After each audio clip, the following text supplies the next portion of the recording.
আমার বিবাহিত জীবনের ৩ বছর চলে। এই ৩ বছরে আমার শাশুড়ি আমাকে বারবার বলেছেন, আমি যেন একটা বাচ্চা নেই। আমাদের নাতি-নাতনির খুব প্রয়োজন। কিন্তু ভাগ্যের কি নির্মম পরিহাস! ৪ টা বছর পার হয়ে গেল। আমি তাদেরকে কোনো নাতি-নাতনির মুখ দেখাতে পারলাম না। এরপর একদিন আমার শাশুড়ি বলেই ফেললেন, "তুমি যদি আমাদেরকে নাতি-নাতনি দিতে না পারো, তাহলে তুমি এই বাড়ি ছেড়ে চলে যাও। আমরা আমাদের ছেলেকে আবার বিয়ে করাবো।" শাশুড়ি মায়ের এমন কথা শুনে আমার মাথায় যেন আকাশ ভেঙে পড়ল। ৪ বছরের একটা গুছানো সংসার আমার। এখান থেকে আমি কিভাবে চলে যাব? শুধুমাত্র একটা সন্তান দিতে পারছি না বলে তারা কিভাবে এমন কথা বলে? এরপর দেখলাম আস্তে, আস্তে আমার স্বামীও আমার সাথে দুর্ব্যবহার করতে শুরু করল। সবাই আমাকে অবহেলা করতে শুরু করল। সংসারে আমার কোনো সমস্যা ছিল না, শুধুমাত্র ওই একটা সমস্যা ছাড়া। আমি তাদেরকে কোনো সন্তান কিংবা নাতি-নাতনি উপহার দিতে পারছি না। এরপর আমার স্বামী সিদ্ধান্ত নিল সে ২য় বিয়ে করবে। তার এই ২য় বিয়েটা আমি কিছুতেই মেনে নিতে পারছিলাম না। আমি তাকে বারবার বোঝাচ্ছিলাম যে, "দেখো, তুমি আমাদের এমন সুখের সংসারটা এভাবে নষ্ট করে দিও না। আল্লাহ যদি চায় আমাদের সন্তান হবে, তবুও তুমি বিয়েটা করো না প্লিজ।" কিন্তু আমি তাকে বোঝাতে ব্যর্থ হই। কারণ আমার শাশুড়ি সবসময় তার ছেলেকে পরামর্শ দিত ২য় বিয়ে করার জন্য। তো যাই হোক, আমার শাশুড়ির জন্য আমাদের সাজানো গোছানো সংসারটা প্রায় ভেঙেই যাচ্ছিল। তো এরপর আমার শাশুড়ি আমার বাবা-মাকে কল করে শ্বশুরবাড়িতে ডাকেন। আমার বাবা-মা আসার পরে শাশুড়ি মা বলেন যে, "আমাদের বিয়ের ৪-৫ বছর হয়ে গেছে। এখনো আমি কোনো বাচ্চা দিতে পারছি না। যার জন্য সে তার ছেলেকে আবার বিয়ে করাতে চান।"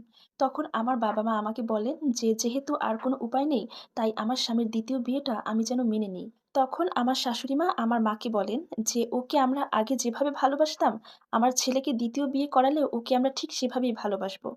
তো এরপর আমার স্বামীকে আবার ২য় বিয়ে করিয়েছে। এইটা আমি কিছুতেই মেনে নিতে পারছিলাম না। তাই মনে, মনে আমি একটা প্ল্যান করলাম। আমি আমার ননদের স্বামীর সাথে প্রায় ফোনে কথা বলতাম। কথা বলতে, বলতে আমি লক্ষ্য করলাম আমার ননদের স্বামী অনেকটাই আমার প্রতি ইমোশনাল হয়ে গেছে। তখন আমি মনে, মনে প্ল্যান করলাম, যেহেতু আমার শাশুড়ি আমার সুখের সংসারটা ভেঙে দিয়েছে, সেহেতু তার মেয়ের সংসারটা ভেঙে দিব আমি। তো এভাবে যেতে, যেতে আমি একদিন আমার ননদের স্বামীকে বললাম, "আমি আপনাকে ভালোবাসি। আমি আমার স্বামীকে ডিভোর্স দিয়ে আপনাকে বিয়ে করতে চাই।" দেখলাম আমার ননদের স্বামী এক কথায় রাজি হয়ে গেছে। তো এরপর আমরা দুজন আমাদের বিয়ের প্ল্যান করলাম। আমরা দুজন পালিয়ে ঢাকা শহর গিয়ে ছোট্ট একটা বাসা নিলাম। তো ঢাকা গিয়েই বিয়ে করেছিলাম ননদের স্বামীকে। আর তারপর সেখানেই কিছুদিন থাকলাম। এরপর চলে আসলাম ননদের সংসারে। তখন আমার ননদ আমাকে এবং তার স্বামীকে একসাথে দেখে তার মাথায় যেন আকাশ ভেঙে পড়ল। সে কিছুতেই আমাদের বিয়েটা মেনে নিতে পারছিল না। আমার ননদ আমাকে দেখে বলল, "আমার মা আপনার সংসারটা ভেঙে দিয়েছিল বলে আপনি আমার সংসারটা এভাবে ভেঙে দিলেন? আপনি প্রতিশোধ নিলেন?"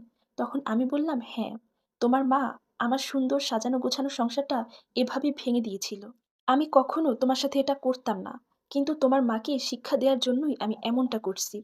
তোমার মায়ের এই শিক্ষাটা পাওয়া উচিত যে একটা মেয়ের সংসার ভেঙে গেলে ঠিক কতটা কষ্ট হয়।" তো এই খবরটা শুনে আমার শ্বশুর-শাশুড়ি তাড়াহুড়া করে তার মেয়ের বাড়িতে আসে এবং আমার শাশুড়ি মা এসেই আমার চুলের মুঠি ধরে বলতেছিলেন, "অভাগী একটা মেয়ে এতদিন আমার ছেলের জীবনটা নষ্ট করছে। এখন আসছে আমার মেয়ের সংসারটা নষ্ট করতে। আমার মেয়ের ভবিষ্যৎটা তুই এভাবে নষ্ট করতে পারলি?" তখন আমিও তার মুখের উপরে বললাম, "আপনিও তো আমার সংসারটা এভাবেই নষ্ট করেছিলেন। আমারও তো একটা সুন্দর সংসার ছিল। ৪ বছর তিল, তিল করে আমি সংসারটা তৈরি করেছিলাম। শুধুমাত্র একটা সন্তান দিতে পারিনি বলে আপনিও তো আমার গোছানো সংসারে অন্য একটা মেয়ের জায়গা দিলেন। এখন দেখেন নিজের মেয়ের সংসারটা ভাঙলে ঠিক কতটা কষ্ট হয়। আপনার মতো এই সেম কষ্টটা আমারও সেদিন হয়েছিল। অনেক কান্নাকাটি করেছিলাম। আপনাদের হাতে পায়ে ধরে অনেক বোঝানোর চেষ্টা করেছিলাম। কিন্তু কই, সেদিন তো আপনারা বোঝেননি। আমি এখন থেকে এই সংসারেই থাকবো।" এরপর আমার শাশুড়ি আমাকে অনেক রিকোয়েস্ট করতেছিল। আমি যেন তার মেয়ের সংসার থেকে চলে যাই।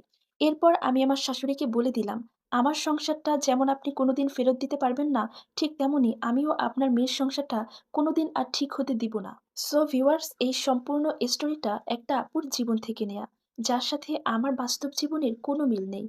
ধন্যবাদ।